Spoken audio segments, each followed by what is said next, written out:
Perkenalkan, nama saya Sekinwal Delbanua, NIM 1870466, jurusan Ilmu Kesehatan Masyarakat, Universitas Negeri Manado. Pada saat ini saya akan membahas tentang jenis-jenis kanker. Untuk pembahasan yang pertama yaitu epidemiologi kanker prostat. Apa itu kanker prostat? Kanker prostat adalah pertumbuhan sel yang abnormal yang tidak terkontrol di kelenjar prostat. Kelenjar prostat adalah salah satu bagian organ reproduksi yang dimiliki oleh pria. Organ ini berfungsi untuk memproduksi cairan yang melindungi dan mengangkut sperma. Prostat terletak di bawah kandung kemih dan melindungi uretra atau saluran kencing. Ukurannya bervariasi seiring dengan bertambahnya usia. Pada pria muda, ukurannya seperti kancang kenari, tapi tidak bertambah besar ketika memasuki usia dewasa. Tanda-tanda dan gejala. Berikut beberapa gejala yang umumnya terjadi yaitu: yang pertama, lebih sering buang air kecil. Kedua, terbangun di malam hari untuk kencing. Ketiga, kesulitan untuk buang air kecil. Keempat, buang air kecil terasa tidak tuntas, butuh waktu keluar lama atau masih tersisa. Kelima, urin bocor, biasanya terjadi setelah selesai kencing. Keenam, darah atau sperma muncul di urin. Dan ketujuh, yaitu masalah pada ereksi.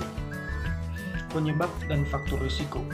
Apa penyebab kanker prostat? Pada dasarnya penyebab kanker prostat adalah adanya perubahan atau mutasi DNA di sel prostat yang sehat.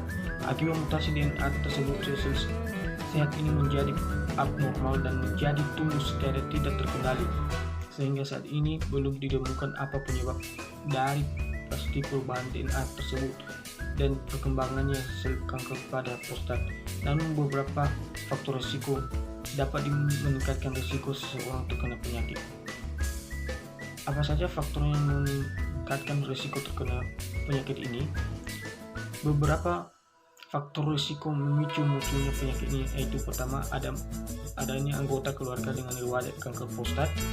Yang kedua, berusia di atas 50 atau 60 tahun ke atas. Ketiga, berat badan berlebihan. Dan keempat, sering mengonsumsi daging merah serta makanan atau minuman dengan kandungan kalsium tinggi. Kelima, kebiasaan merokok. Keenam, penderita penyakit seksual menular. Ketujuh, pernah menderita kanker di bagian tubuh lain. Dan kedelapan, pernah menjalani operasi vasektomi dengan pengobatan yaitu operasi. Kedua, terapi radiasi atau radioterapi. Ketiga, kemoterapi. Dan keempat, imunoterapi.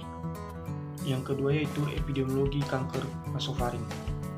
Kanker nasofaring adalah kanker yang menyerang jaringan di nasofaring. Kanker ini umumnya tumbuh sebagai kanker ganas. Di antara jenis kanker yang menyerang kepala leher, kanker nasofaring merupakan salah satu yang paling sering terjadi. Nasofaring merupakan salah satu bagian dari tenggorokan. Posisinya terletak di belakang rongga hidung dan di balik langit mulut. Ketika terkena kanker nasofaring, seseorang dapat mengalami gejala berupa gangguan dalam berbicara, mendengar, atau bernafas. Penyebab kanker nasofaring. Penyebab kanker nasofaring masih belum diketahui, namun kondisi ini diduga terkait dengan infeksi virus Epstein-Barr atau dikenal dengan EBV. EBV umumnya terjadi di dalam air liur. Penularannya dapat terjadi melalui kontak langsung dengan orang lain atau melalui benda yang terkontaminasi. Ada beberapa faktor lain yang dapat meningkatkan risiko seseorang terkena kanker nasofaring, yaitu berjenis kelamin laki-laki, berusia 30-50 tahun, sering mengonsumsi makanan yang diawetkan dengan garam, memiliki keluarga dengan riwayat kanker nasofaring, memiliki riwayat gangguan telinga, hidung, dan tenggorokan seperti rinitis, otitis media, dan polik hidung, merokok, dan mengonsumsi alkohol.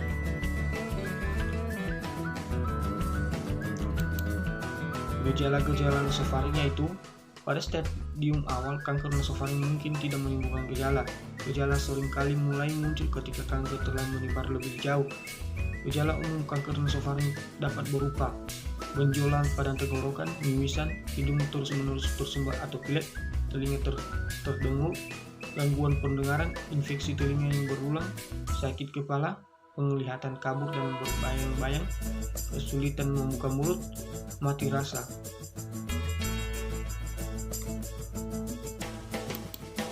Diagnosis kanker nasofaring diawali dengan melakukan tanya jawab terkait gejala yang dialami, gaya hidup, serta riwayat kesehatan pasien dan keluarga. Untuk memastikan kondisi pasien, dokter akan melakukan serangkaian pemeriksaan yang bertujuan untuk mendiagnosis dan menentukan tingkat keparahan kanker. Dengan pengobatannya itu operasi, terapi radiasi atau radioterapi, kemoterapi, dan imunoterapi. Pencegahan kanker nasofaring. Belum ada cara untuk mencegah kanker nasofaring, namun ada beberapa upaya yang bisa dilakukan untuk menjaga kesehatan sehingga risiko kanker nasofaring dapat berkurang. Upaya tersebut antara lain menghindari konsumsi makanan yang diawetkan dengan garam, menghindari asap rokok atau berhenti merokok, tidak mengonsumsi minuman beralkohol. Masuk kita pada yang ketiga, yaitu epidemiologi kanker limfoma.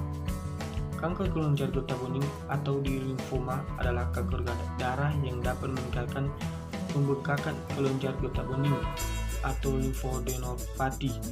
Limfoma berawal dari sel kanker menyerang salah satu sel darah putih atau limfosit yang berfungsi melawan infeksi.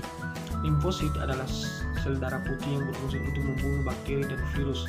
Selain di dalam peredaran darah, limfosit tersebar di beberapa bagian tubuh seperti kelenjar getah bening, limpa, timus, sumsum tulang, dan saluran pencernaan. Ketika limfosit berubah dan berkembang menyebar secara tidak normal, maka terjadilah limfoma maligna. Penyebab limfoma. Hingga saat ini penyebab limfoma belum diketahui secara pasti, namun ada beberapa faktor yang dapat meningkatkan risiko seorang terkena limfoma, antara lain berusia 60 tahun ke atas lebih berisiko terkena limfoma non-Hodgkin, berusia antara 15-40 tahun, berjenis kelamin pria, memiliki sistem kekebalan tubuh yang lemah, misalnya akibat HIV atau AIDS, atau mengonsumsi obat-obatan. 5. Menderita penyakit autoimun seperti rheumatoid arthritis syndrome. 6. Menderita infeksi akibat Epstein-Barr. 7. Terpapar benzene atau pestisida. Yang 8. Pernah menjalani radioterapi.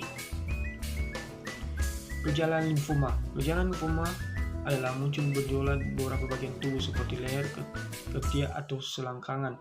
Benjolan tersebut muncul akibat pembekakan kelenjar getah bening. Setelah pembekakan kelenjar getah bening, limfoma dapat menimbulkan gejala berupa: yang pertama demam, kedua gatal-gatal, ketiga cepat lelah, keempat batuk, kelima berkeringat di malam hari, ketujuh berat badan turun drastis. Pencegahan limfoma. Sulit untuk memecahkan limfoma karena penyebab belum diketahui dan banyak faktor yang mempengaruhi. Ada beberapa hal langkah yang dapat dilakukan untuk mencegah limfoma sesuai dengan faktor risikonya, antara lain melakukan hubungan seksual dengan aman dan tidak menggunakan nafsa untuk mencegah penularan HIV atau AIDS, menggunakan alat pelindung diri di tempat kerja bila di lingkungan kerja berisiko terkena paparan zat kimia, benzena, dan pestisida. Sekarang kita masuk pada epidemiologi kanker yang keempat, yaitu epidemiologi kanker hati. Pengertian kanker hati. Hati merupakan organ yang berfungsi untuk menetralisir racun dalam tubuh, membentuk protein dan faktor pembekuan darah, serta metabolisme beberapa hormon. Kanker ini adalah salah satu tumor ganas yang bermula dari organ hati. Kondisi ini terjadi ketika sel-sel di dalam hati bermutasi dan berbentuk tumor. Terdapat dua jenis kanker, yaitu kanker yang berasal dari sel hati atau hematoma. Yang kedua, kanker yang berasal dari organ lain yang menjalar ke hati atau metastasi. Gejala kanker hati, yaitu gejala umum dari kanker hati antara lain berat badan menurun tanpa penyebab yang jelas, demam berkepanjangan tidak jelas penyebabnya, gangguan kesadaran, gatal dan di seluruh tubuh, kehilangan nafsu makan, mata dan kulit terlihat kuning, mual dan muntah, pembesaran limpa, penumpukan cairan dalam perut terasa penuh meski hanya makan sedikit. Penyebab kanker hati. Penyebab kanker hati ini adalah mutasi dari atau perubahan sel-sel pada organ hati yang berakibat tidak terkendalinya pertumbuhan sel sehingga membentuk tumor. Kendali demikian, penyebab dari mutasi sel tersebut belum diketahui secara pasti.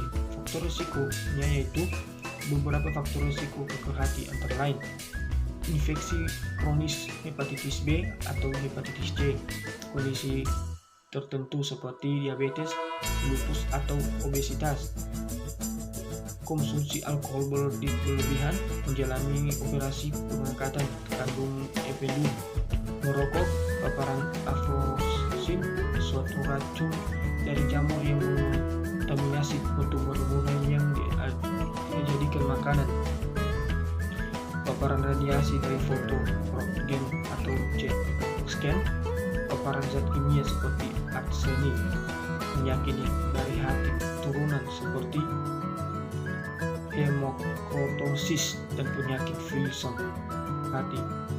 Pencegahan kanker hati yaitu beberapa upaya yang dapat dilakukan untuk mencegah kanker hati antara lain melakukan hubungan inti yang aman, mendapatkan vaksin hepatitis B, menggunakan alat pelindung diri saat terpapar bahan kimia, mengurangi konsumsi alkohol, menjaga berat badan tetap ideal, menjauhi nafsa terutama dalam bentuk suntik. Kita masuk pada pembahasan yang terakhir yaitu epidemiologi kanker leukemia.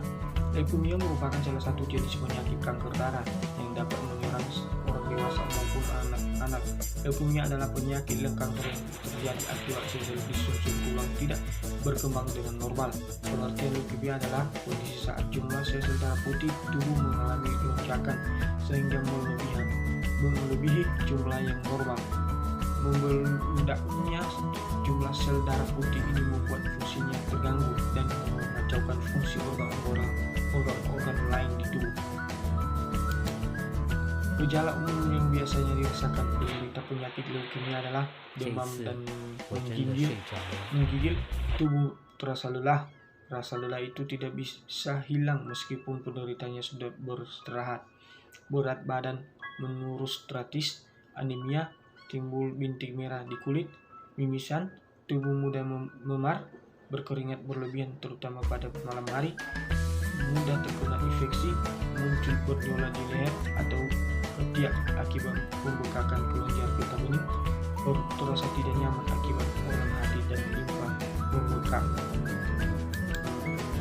Faktor-faktor yang dapat memicu timbulnya penyakit leukemia adalah sebagai berikut: memiliki anggota keluarga yang pernah menderita leukemia, kebiasaan merokok yang dapat meningkatkan risiko berkembangnya leukemia, kelainan genetik seperti misalnya Down syndrome, kelainan darah seperti misalnya sindrom myelodysplasia yang seringkali disebut dengan juga preleukemia, pernah menjalani pengobatan kanker, kemoterapi atau radioterapi, sering terpapar radiasi berkekuatan tinggi atau zat kimia seperti benzena. Cara melindungi diri dari risiko penyakit leukemia adalah berolahraga teratur, berhenti merokok, menghindari paparan zat kimia seperti benzena. Bila Anda bekerja di lingkungan yang rentan akan paparan zat tersebut, gunakan alat pelindung diri. Yang terakhir, lakukan deteksi dini kanker, terutama bagi Anda yang memiliki riwayat kanker dalam keluarga. Demikian hasil pembahasan saya ucapkan terima kasih.